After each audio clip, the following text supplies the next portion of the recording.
नगर निकाय चुनाव को लेकर जहां राजनीतिक पार्टियां पूरे जोरों शोरों से तैयारियों में लगी हुई है, तो वहीं दूसरी ओर नगर पंचायत धदेरा से भाजपा प्रत्याशी रवि राणा के चुनावी कार्यालय का उद्घाटन किया गया। इस दौरान पूर्व कैबिनेट मंत्री स्वामी यतीश्वरानंद सहित भाजपा के सभी छोटे बड़े कार्यकर्ता उपस्थित रहे। वहीं भाजपा प्रत्याशी रवि राणा ने कहा कि वह दारू मुर्गा बांटकर चुनाव नहीं लड़ेंगे, बल्कि अपने किए गए कार्यों को लेकर चुनाव लड़ेंगे और उन्हें पूरी तरह से विश्वास है कि यह जनता भारतीय जनता पार्टी को पूर्ण समर्थन दे रही है, क्योंकि भारतीय जनता पार्टी विकास के मुद्दे पर ही चुनाव लड़ती है और निश्चित रूप से आने वाले समय में भारतीय जनता पार्टी के सिंबल पर मोहर लगाकर जनता भाजपा को विजयी बनाएगी। और मैं हमेशा ही अपनी पंचायत की जनता को साथ लेकर चलूंगा और जितनी भी मूलभूत समस्याएं उनकी पंचायत में है, सभी का प्राथमिकता के आधार पर समाधान किया जाएगा। शुरुआत करेंगे कि आप चुनावी मैदान में भाजपा ने आपको प्रत्याशी बनाया, तो क्या मुद्दे हैं नगर पंचायत ढंढेरा से आपके? जी क्या मुद्दे प्रमुख आप? देखिए, मुद्दे एक ही है, संकल्प एक, ढंढेरा सर्वश्रेष्ठ। और इस चीज़ को इस जनता ने दिखा भी दिया। जो लोग दुष्प्रचार कर रहे हैं, हम रवि राणा को नहीं जानते, जो लोग बोलते हैं कि रवि राणा ने क्या किया, ये उस चीज़ का प्रमाण है। रवि राणा ने विकास कार्य करवाएं, लेकिन कमीशन खाने का काम नहीं किया। जो पिछले 5 साल में जनप्रतिनिधि, जो 15 साल में जनप्रतिनिधि है, आप पहले जनता के बीच में जाइए और जवाब दीजिए आपके पास ये संपत्तियां कहां से बनी। आपने पिछले 5 साल में और पिछले 15 साल में सिर्फ जनता को खाने का काम किया है। आप पूर्व सैनिकों के मुंह पे एक तमाचा मार रहे हो। अगर आप क्या पूर्व सैनिक के नाम पर चुनाव लड़ रहे हो, तो आप किसी पूर्व सैनिक को लेके आते। रवि राणा भी उसका खुल के समर्थन करता। आज आपको कहीं पर भी चुनाव हो, यहाँ पर चुनाव होगा जब लड़ेंगे, गांव का चुनाव होगा जब लड़ेंगे, किसी राज्य योजना का चुनाव होगा, जिला योजना का चुनाव होगा, सब कुछ आपको चाहिए।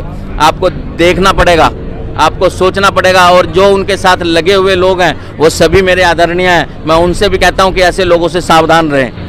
अभी आपने दारू मुर्गे की बात करी कि कुछ लोग हैं दारू मुर्गा खिला के चुनाव लड़ रहे हैं। हाँ, बिल्कुल लड़ रहे हैं। कौन है वो? आपको दिख रहा होगा क्षेत्र के अंदर जो कर रहे हैं इस काम को, दारू मुर्गा खिला के। दारू मुर्गा वो सिर्फ 2 महीने के लिए चुनाव में आते हैं, दारू मुर्गा खिलाते हैं, बस अपने आप को दिखाते हैं कि मैं बहुत बड़ा नेता हूँ। करना कुछ है नहीं। 5 साल की एक उपलब्धि वो आकर जनता के बीच में बता दें कि मेरी 5 साल की ये सबसे बड़ी उपलब्धि है। आपकी उपलब्धि क्या है? आज ढंढेरे के अंदर 80% सड़कें मेरे द्वारा बनाई गई। आज ढंढेरे के अंदर फुटब्रिज बना है तो मेरी सरकार के द्वारा, हम लोगों के प्रयास से। यहाँ पर विजय सिंह कुमार जी हैं, हमारे प्रत्याशी हरप्रकाश काला जी हैं, हम सब लोग गए थे दिल्ली और इन लोगों के साथ में हम वहीं से रेलवे से उसको मंजूर करवा के लाए थे। ढंढेरा ओवरब्रिज जो पिछले 20 साल से लटका हुआ था, इसकी NOC दिलवाने का काम हम लोगों ने किया है। यहाँ पर वाल्मीकि धर्मशाला बनाने का काम हम लोगों ने किया है। कीर्ति नगर के अशोक नगर विकास क्षेत्र की धर्मशाला का बनाने का काम हमने किया है। क्या नाम जो है, ढंढेरा के अंदर वाल्मीकि बरातघर बनाने का काम हमने किया है। एक कम से कम 100 से ज़्यादा सड़कें बनाने का काम मैंने किया है। 16 लाइटें मेरे द्वारा लगवाई गई हैं पानी की निकासी के लिए। अब ये पिछले क्या नाम जो है लगभग 40-50 साल से यहाँ की जनता त्रस्त थी।